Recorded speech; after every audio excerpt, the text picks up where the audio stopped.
А боеспособность наших вооруженных сил, качество наших солдат и офицеров, мощь нашего оружия таковы, что еще никогда в истории России не были на столь высоком уровне.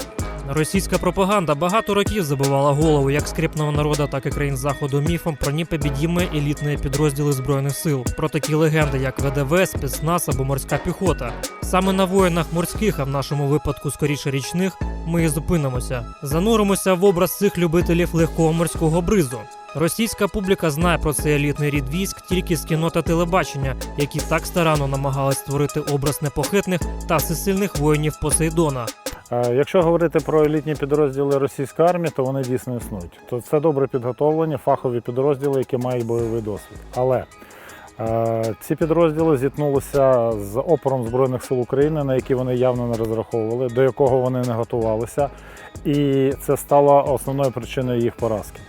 Також вони не врахували те, що місцеве населення буде чинити їм опір, і те, що їх абсолютно тут ніхто не чекає, і ніякого парадного маршу, на який вони розраховували, не буде. Я уверен в каждом из своих подчиненных, будь это матрос, сержант, прапорщик, офицер, любого звена. Я знаю, что они с честью носят звание морского пехотинца, с честью носят чорний берет. Ще дійсно російська пропаганда достовірно передає той самий дух цих нескорених воїнів. Відповідь на це питання ми поїхали шукати в місця, де ці воїни залишили по собі сліди. Село Мощун – один з форпостів оборони Києва. Саме тут рішенням вищого військового керівництва Російської Федерації морські піхотинці мали показати всі свої здібності. В боях на Київському напрямку російський агресор застосував підрозділи морської піхоти, відмобілізовані на Тихоокеанському флоті. Це є свідченням того, що ресурс елітних підрозділів Росії є вкрай обмеженим. Те, що підрозділи, яким російське військово-політичне керівництво може довіряти, може ставити важливі завдання, є вкрай обмеженим.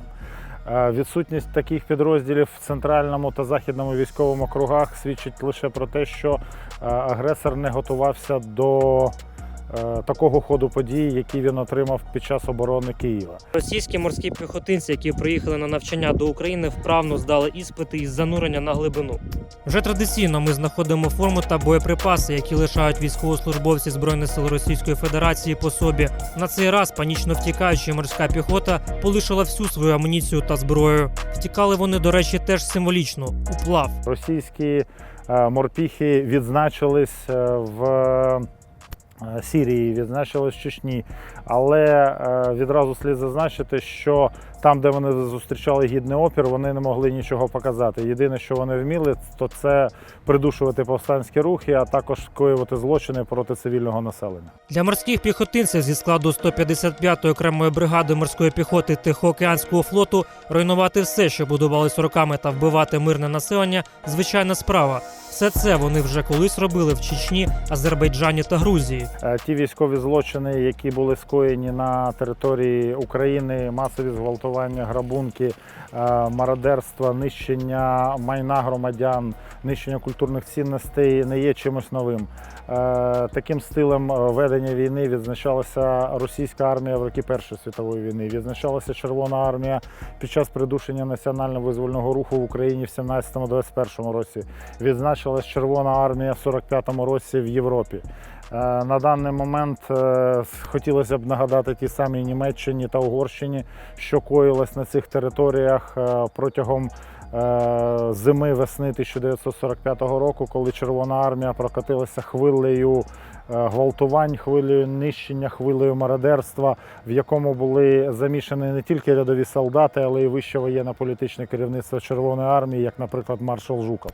І те, що коїться зараз, вивезення всього від коштовностей, завершуючи унітазами, це якраз і є продовження традиції мародерства радянської армії, що дуже добре підтверджується документами тієї самої слідчої справи проти Жукова, де якраз в кількох вагонах награбованого майна були ті самі унітази, водночас які лежали там впереміжку з витворами мистецтва. Копіюючи цивілізовані армії світу, і в наших піддослідних є гасло «Там, де ми, там побєда». Після декількох невдалих спроб просунутися далі вглиб Мощуна, на зворотньому шляху морпіхи вирішили форсувати річку Ірпінь.